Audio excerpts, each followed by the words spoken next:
E aí, tudo bom? Eu sou o Jade Tavares e você está em mais um episódio do Repercuta Podcast. Pode ficar à vontade, seja muito bem-vindo, muito bem-vinda. Nesse que é um espaço sobre bateria, música, arte, comportamento, enfim. E nesse episódio de número 40, um número importante para mim, quero já de antemão agradecer a todos vocês que vêm acompanhando aqui meu trabalho.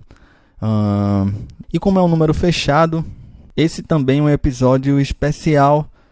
Isso porque o meu convidado tem uma vasta carreira, muita experiência acompanhando artistas, com suas próprias gravações, e na realidade uma trajetória de vida que vale muito a pena conferir. Eu estou falando do Roberto Rutiliano, ele que é baterista argentino, mas já está radicado aqui no Brasil há mais de 30 anos. A gente bateu um papo sobre a trajetória do Roberto, desde os seus primeiros contatos com música, ainda no convívio familiar, até a vinda aqui para o Brasil. Mas aí eu tenho que te avisar uma coisa também. Esse papo ficou tão legal que acabou ficando em duas partes. Então eu resolvi dividir. Nesse primeiro episódio com o Roberto, a gente trata mais do seu início no instrumento, a sua iniciação musical também, o convívio familiar, ele que além da Argentina, ele também tem descendência italiana. Então, para você saber, nesse primeiro episódio, a gente trata do início até a vinda para o Brasil. E no segundo episódio, que a depender de quando você estiver escutando esse episódio de número 40 aqui do Repercuta, talvez ele já esteja liberado, tá bom? Então vamos lá, nessa primeira parte, eu converso com o Roberto sobre o convívio familiar dele, os primeiros contatos com música, as suas preferências musicais e suas referências dentro da música e dentro do instrumento bateria e percussão. O Rutiliano também fala um pouco sobre os seus professores, com quem ele teve o prazer de dividir aulas e o próprio convívio. E claro, uma conversa recheada de histórias.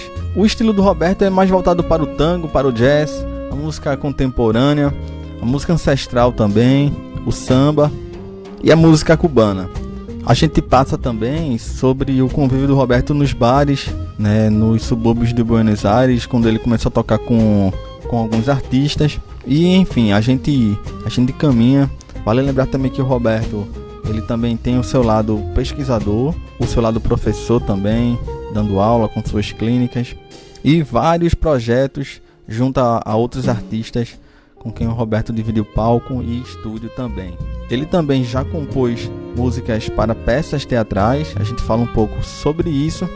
E o que vai ficar para o próximo episódio, na verdade, é sobre as gravações solos, os seus discos, os seus álbuns, ele que também compõe. É isso, eu podia passar aqui mais um episódio só apresentando o Roberto, mas eu acho bem melhor que você confira esse bate-papo, tá bom?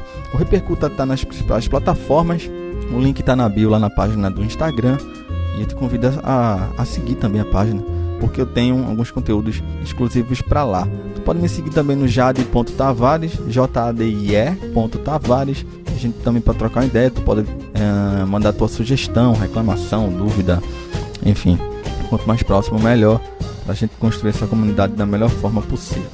Então vamos lá, Roberto Rutiliano aqui no Repercuta Podcast.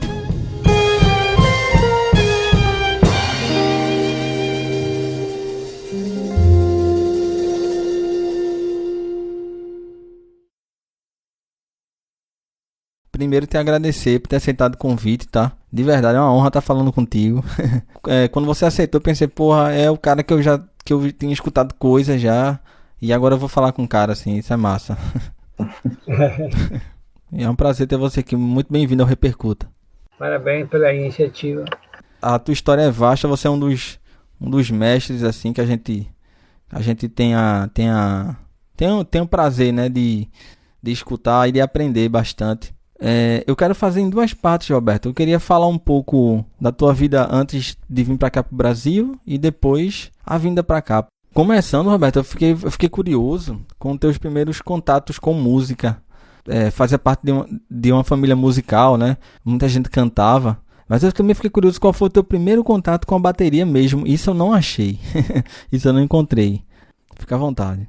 Claro, eu A primeiro contato foi visual, não? Assim, olhar para a bateria, não? Mas depois, assim, eu queria uma bateria e, assim, insisti tanto que meu pai acabou comprando uma bateria pequena, uma marca Omel, era uma bateria branca e eu fiquei maluco com a bateria, tocava todo dia.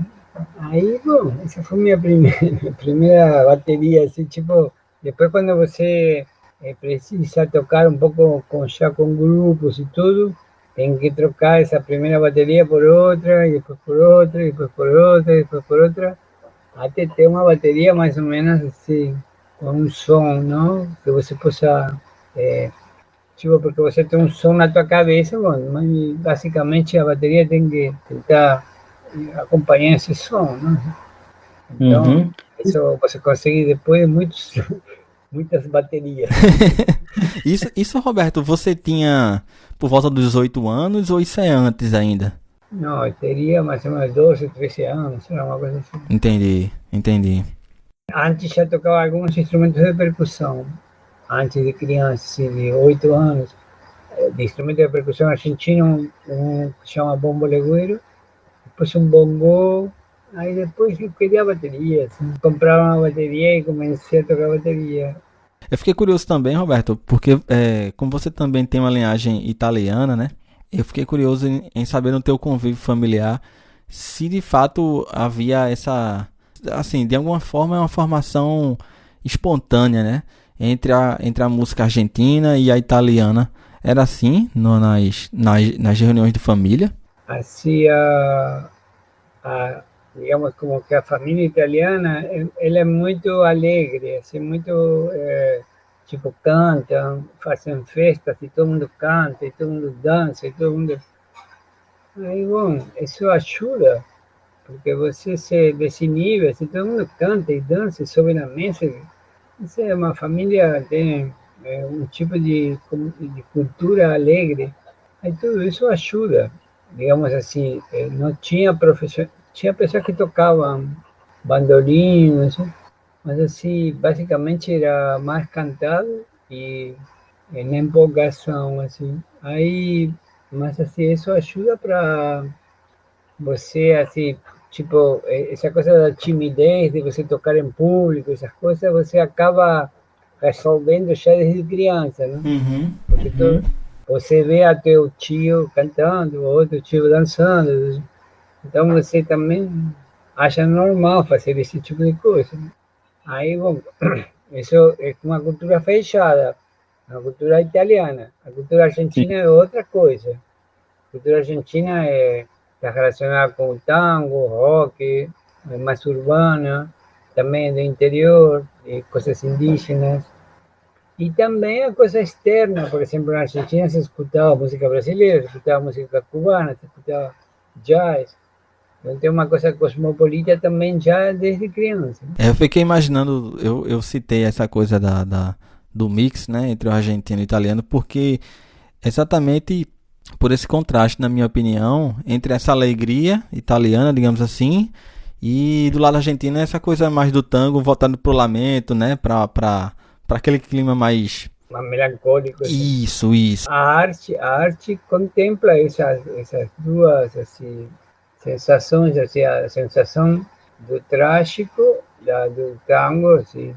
Primeiro hay que saber sufrir, fala a letra do tango, ¿no? Y después también a alegría, son como cores digamos, da arte. Perfeito.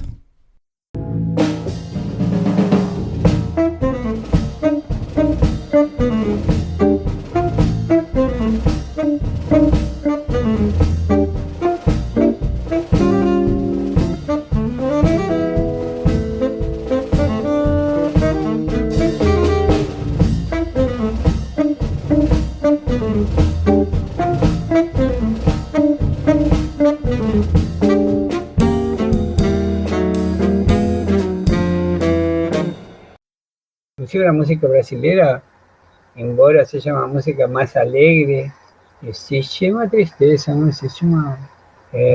embora seja cantada com ritmos e tudo, existe também porque a arte também vai dialogar com essas sensações, né?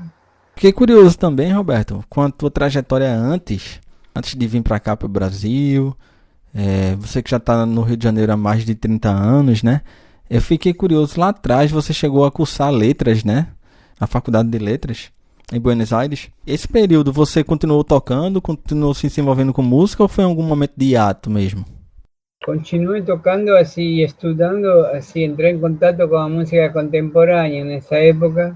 Ahí la música contemporánea tiene un atractivo así, porque ela meio que tem uma linguagem diferente, uma proposta de música diferente, então é muito mais assim, como uma... Nessa época estava eu meio encantado com o surrealismo e tudo essas coisas. Então estava, a música contemporânea me oferecia uma linguagem assim diferente. E por sorte entrei em contato com grandes compositores de música contemporânea, Edgar Varese, por exemplo, Chávez, um mexicano. Conheci música contemporânea de muita qualidade. Tem dentro da música contemporânea também, digamos, os engodos da tipo de... Existe uma música contemporânea meio, para mim, meio que não tem valor, mas assim, Uhum. existe também, que é uma experimentação meio boba, assim, o resultado, né? Mas existe também música contemporânea de muita qualidade. Eu, nessa época, tocava, estudava música contemporânea e também tocava, assim, tipo, fora isso, tocava em festas, ou tocava, tinha uma vida profissional, assim, alternativa. Aí depois também toquei com uma cantora imediatamente, mais ou menos famosa na Argentina. Aí tínhamos turnês, tínhamos assim, uma estrutura. E também fiz parte de um underground, porque era a época da ditadura, uma época assim que você tinha que... Não sei, o comportamento era mais assim, de contestação, né? Aqui no Repercuta, Roberto, um dos focos, sabe, aqui do podcast que eu sempre trago, trazendo a história dos convidados e convidadas, são histórias interessantes. Eu queria te perguntar isso, se você tem alguma história e a gente já poderia juntar esses dois períodos que eu acho assim, que ocupam o mesmo espaço. Se você tiver alguma história interessante para falar dessa época nos subúrbios de Buenos Aires. Uma história interessante que pode ser, tipo, eu quando tinha mais ou menos uns 17, 18 anos, eu adorava a música brasileira, né? Aí tinha um bar lá que tinha música brasileira, chamado Papagaio. Aí eu ia assistir, porque em Buenos Aires, assim, tinha rock, tinha jazz, tinha música uruguaia que é meio, não sei se você conhece candombe, é muito mais percussiva, assim, não? Aí eu ia assistir isso de candombe, por exemplo, Ruben Rada, é um músico que eu recomendo assistir. Jaime Ross, outro músico que eu recomendo. Hugo Fatoruso, outro músico do Uruguai que são de candombe. Aí, bom, eu curtia candombe e assistia música brasileira nesse lugar que chamava Papagaio.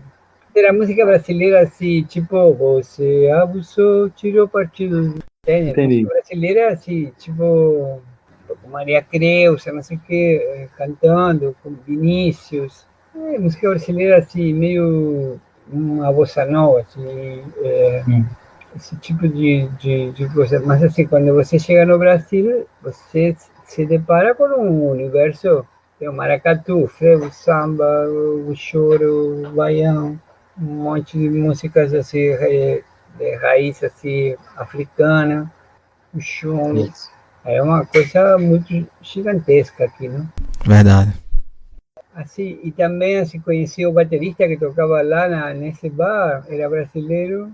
Aí eu perguntava para ele, cara, como faço para tocar samba, não sei o quê. E aí ele me falava assim, trata de não manter a condução no prato toda igual, assim, tipo, semicorcheas, não? Ele me falava, tenta acentuar, chac, chac, chic, chac, chac, chic. ele me falava assim como que a condução seria, digamos, aí aonde você está fazendo as nuances, não? Aí, bom, foram toques, pequenos toques que eu tive já desde aquela época para aprender a tocar música brasileira também, porque cada música tem seus segredos, né? Exato. Nesse período da ditadura, Roberto, você militou junto à esquerda. Ah, tem algo que você possa destacar desse período, musicalmente ou não, na tua história de vida, que tenha marcado a tua trajetória?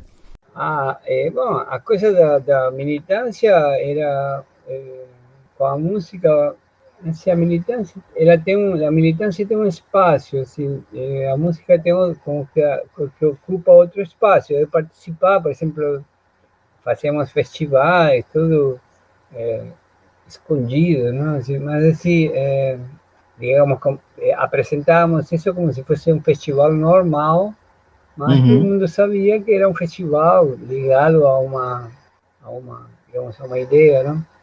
Mas assim, existe uma coisa interessante, assim, uma história também que aconteceu uma vez na época da ditadura, não sei, tipo, teve um projeto de teatro e cada, digamos, diretor de teatro tinha que apresentar uma peça nova e o roteiro, digamos, o livro tinha que ser inédito. Bom, se criou um festival assim de pessoas assim que queriam fazer coisas novas, não? Hum. Aí se juntou isso e a ditadura achou que isso era coisa de comunista, sei lá. Aí colocou uma bomba e explodiu o teatro, não? Caralho. Aí as pessoas ficaram revoltadas e criaram um festival maior, ainda maior. Isso que é resistência. Aí depois se fez um festival de dança. Aí eu fiz, para esse festival de dança, participei com uma dançarina e fiz a música, não? E eu estava nessa época muito influenciado por essa coisa da música contemporânea. Aí estava ouvindo muito um cara que se chama Berio, um cara italiano, um compositor italiano. É bueno, fiz uma música para essa coreografia. Dentro de ese, ahí sería, digamos, como un diálogo entre la cosa da política y la cosa da música. Ótimo, ótimo. Essas histórias eu sempre gosto de trazer, Roberto, porque é, grande parte do público aqui do Repercuta são pessoas que não são músicos, sabe? Mas querem entender um tempo, entender uma história, um período, né? Da existência da gente. E essas histórias são muito interessantes.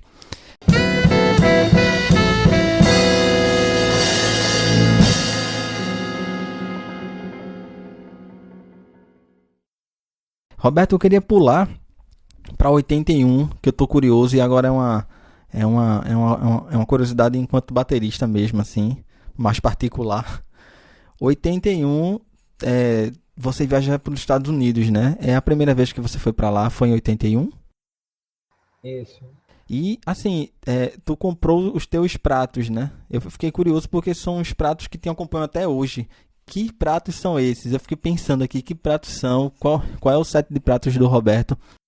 Tem uma coisa interessante porque eu fui a Nova York, fui a uma. Tem em Nova York, nessa época, uma coisa que não existia na Argentina, não? No, lojas de bateria, assim, não? Aí tinha umas lojas maravilhosas, assim, você tinha uma sala que você podia experimentar, todo tipo de prato que você imaginar, assim. Aqui não existe isso. Na Argentina também não existia. Você tinha que comprar o prato que. E, Isso. bom, aí falei para eles se na loja eles tinham um professor, não? Que podia me orientar. Aí, bom, tinha um cara, falei, posso tomar aula agora? Pode. Aí, bom, estava livre, o cara, Michael Carmen se chama, né? Aí falei, bom, eu gostaria de estudar jazz, né? Garoto de 20 anos. Aí o cara falou, qual é teu RAID? Aí falei, bom, um Simpson, não sei o quê. Não, mas você tem. Aí Aí começou a falar do ride e do jazz, não? Aí para eles isso é como se fosse a bateria inteira é o ride, entende? Porque a condução do jazz, a sonoridade, então tem que ser um prato duro, mas ao mesmo tempo doce.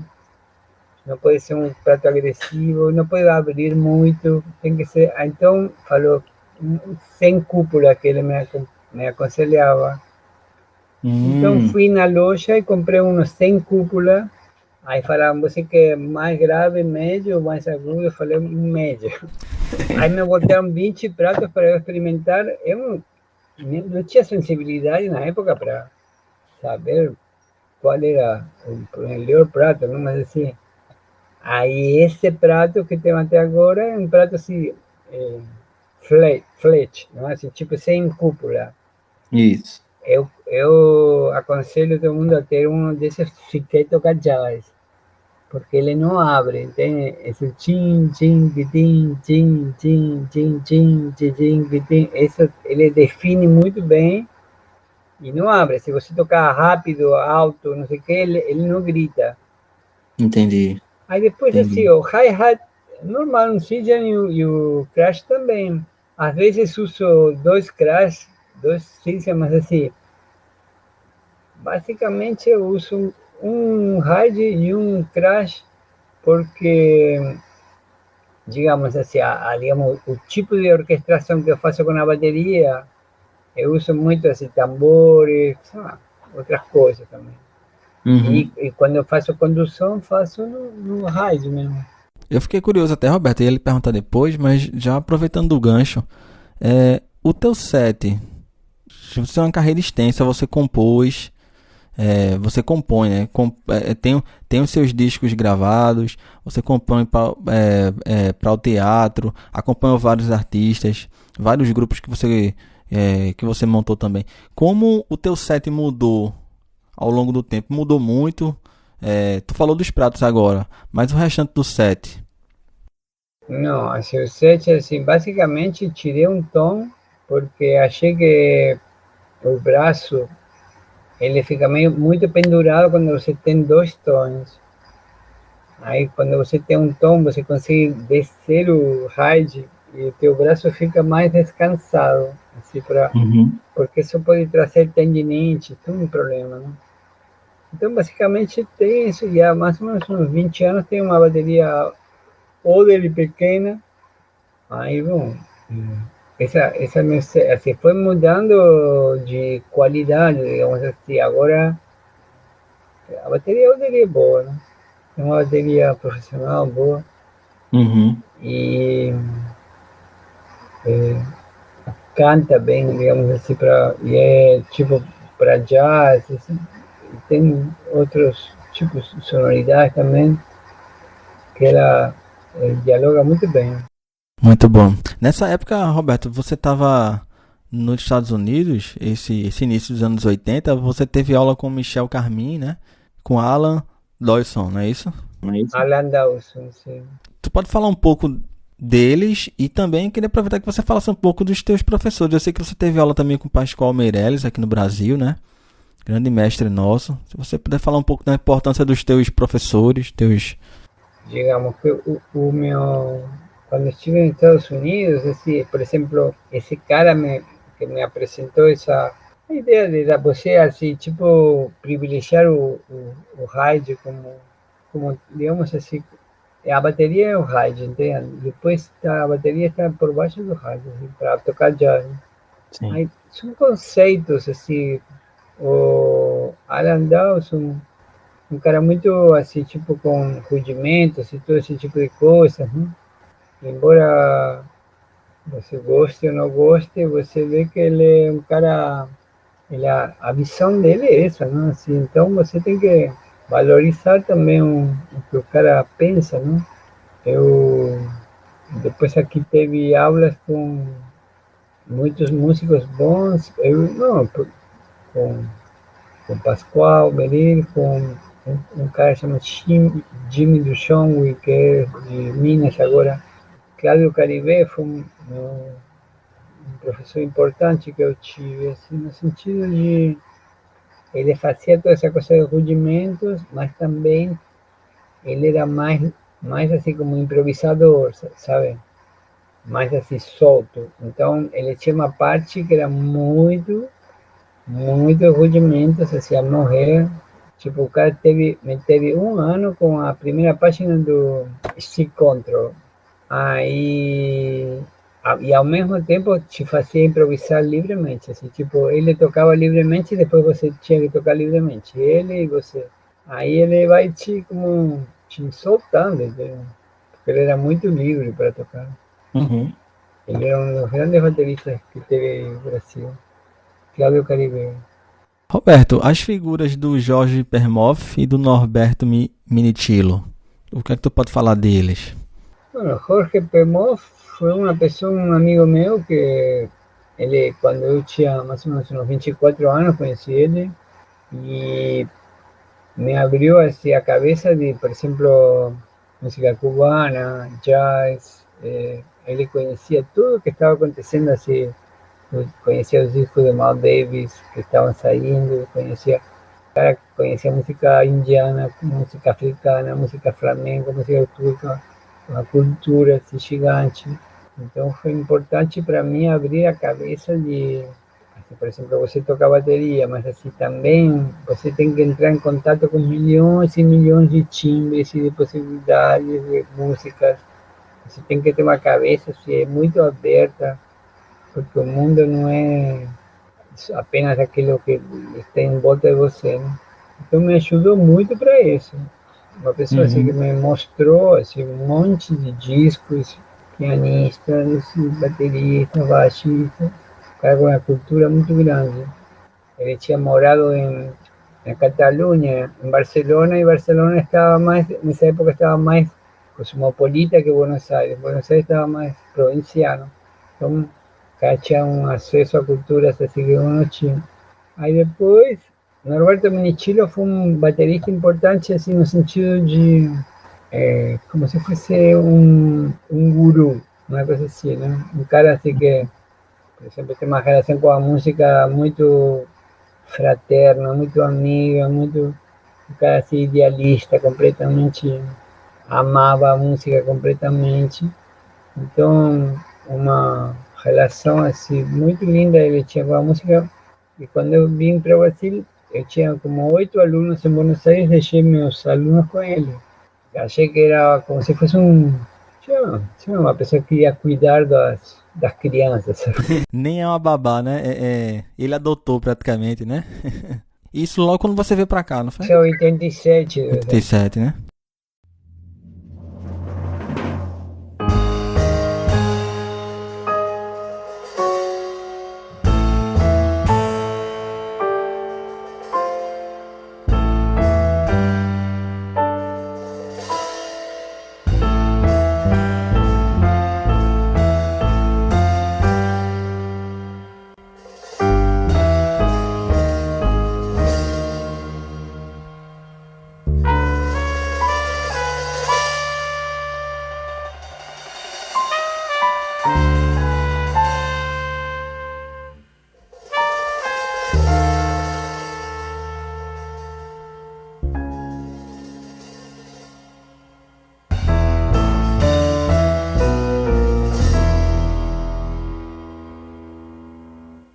Repercuta.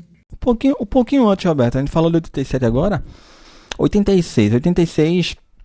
Você compôs a música para o espetáculo Textos Outros, não é isso? Que foi até premiado, né? Esse espetáculo está sendo relançado agora. Agora, fiz uma coisa também, umas músicas para isso. Eu queria te perguntar, saber de você, como é para você revisitar esse espetáculo que já tem mais de 20 anos, não é isso? Mais de 30 anos. Mais de 30 anos, na verdade, isso. Como está sendo para você revisitar esse espetáculo assim? Olha, foi muito bom porque eu normalmente tenho uma sensação muito crítica em relação ao que eu fiz antigamente, assim. Aí quando eu vi agora de novo, porque, bom, a pessoa me enviou a filmagem, não? E eu tive que compor a música de novo. Aí quando eu vi os movimentos e tudo, achei muito lindo, sabe? Tive uma surpresa agradável. Normalmente a sensação é ao contrário. Ai, caramba, o que eu estava fazendo nessa época? Porque eu tinha já 25 anos, né? Um garoto, né? E metido a fazer coisas assim contemporâneas. Ainda com, assim, porque a música contemporânea é, é uma. É assim, tipo, é como se fosse que ela fala assim, vai, solta uma coisa, vai para a sonoridade. Aí, de repente, você tem que ter muita maturidade para poder fazer uma coisa.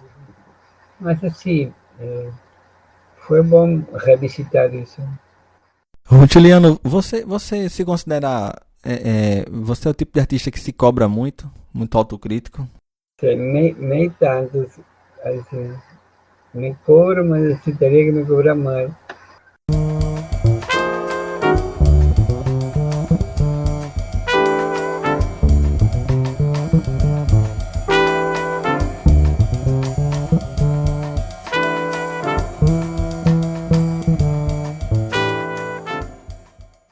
Sim, fiquei muito curioso, Roberto. Você veio de férias pra cá pro Rio, né?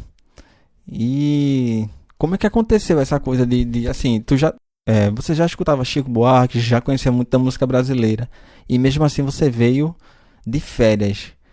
Teve alguma situação específica que te fez querer ficar, que tu tomou uma decisão assim de vez, ou tu já estava de caso pensado assim? Tu já pensou, eu vou lá e se eu puder eu fico por lá? Como é que foi isso? Tive um convite para eu dar aulas no Conservatório Brasileiro aqui no Rio, que seria a oportunidade. Assim, depois, nada disso.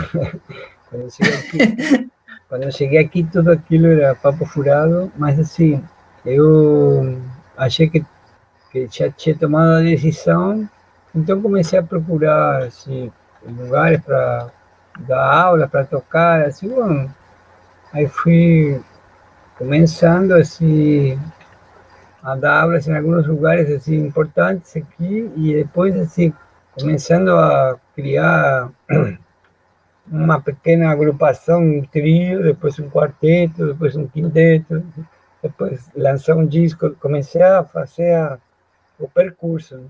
Roberto, eu vi uma declaração sua que eu fiquei curioso também de saber de você.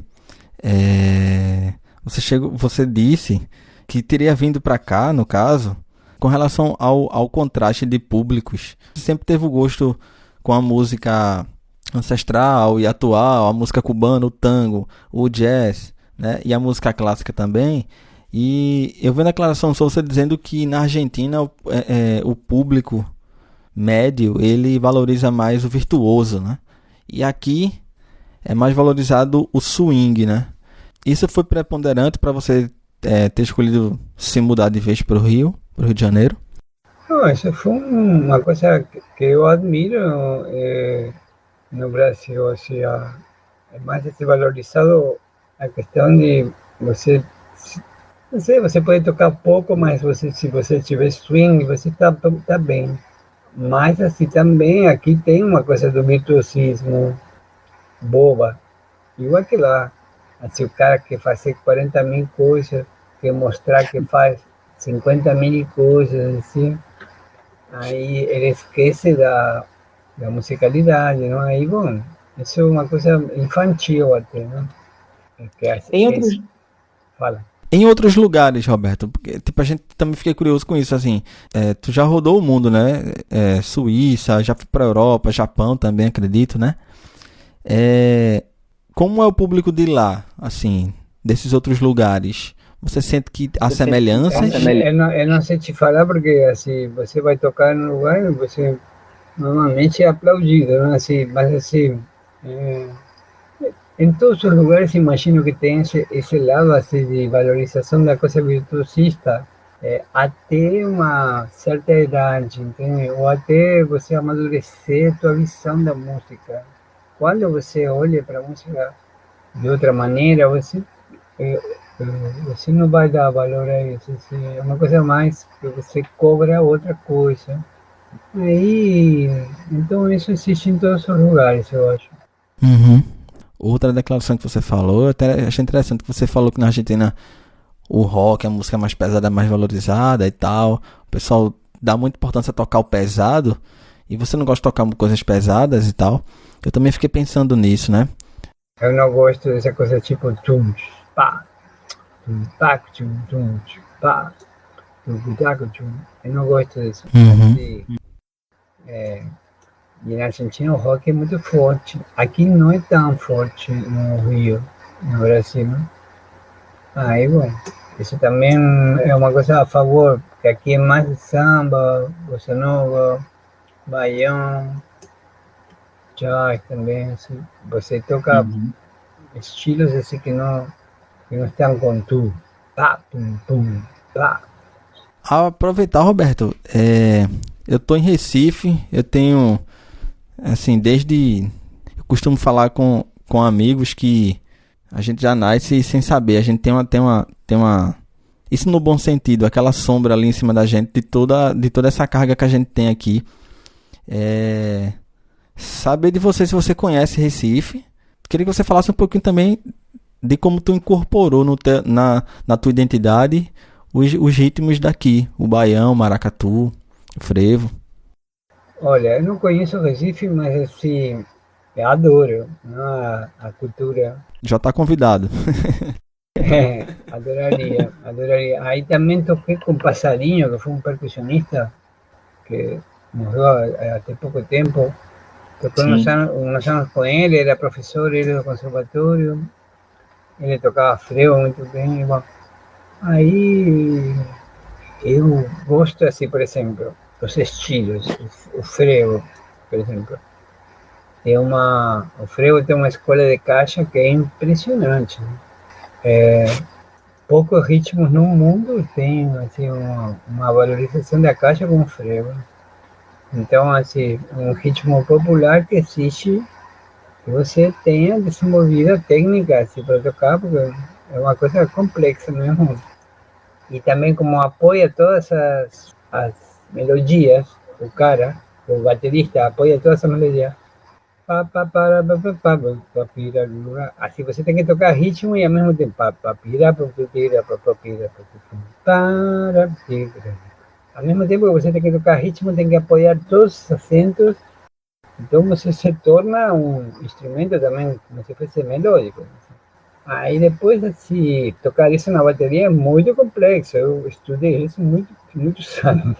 Para poder tocar frevo na bateria, assim. E depois, bueno, maracatu, ¿no? Que é uma coisa lindíssima. Para mim, um dos ritmos mais raros do mundo. Porque não tem uma célula como essa. Não tem essa célula rítmica em nenhum ritmo do mundo. E de onde sai isso? Sai de uma mistura entre pessoas que frequentavam o candomblé, que tocavam candomblé, com indígenas e com imigrantes. Se cria uma mistura que, bom, nasce com toda inclusive uma cerimônia, não? Assim, com toda uma teatralização, nasce uma cultura lindíssima. E depois o maracatu rural, que é outra coisa. Isso. Depois o caboclinho, não? Bom, Recife tem uma cultura maravilhosa. E uma coisa linda que eu acho assim que você, por exemplo, tem o sotaque do cara do Recife, não? Que é uma coisa que não perderam o sotaque, que eu acho que é uma coisa muito bonita. Uhum. É interessante, isso que você falou é interessante, velho, porque essa coisa de perder o sotaque, assim, às vezes parece que o pessoal tá se limando, sabe, de ser quem é, na verdade, sabe, de se expressar, a gente é daqui mesmo e é isso.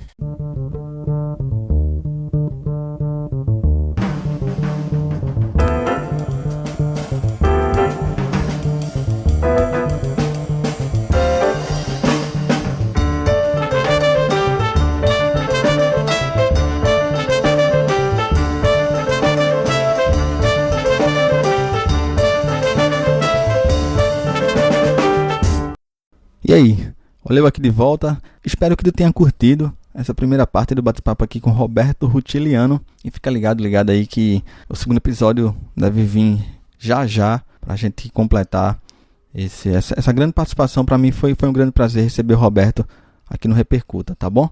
E se você ficou curioso ou curiosa a conhecer melhor o trabalho do Roberto, a discografia dele, os projetos dos quais ele fez parte, eu estou deixando marcado aqui também o @ dele.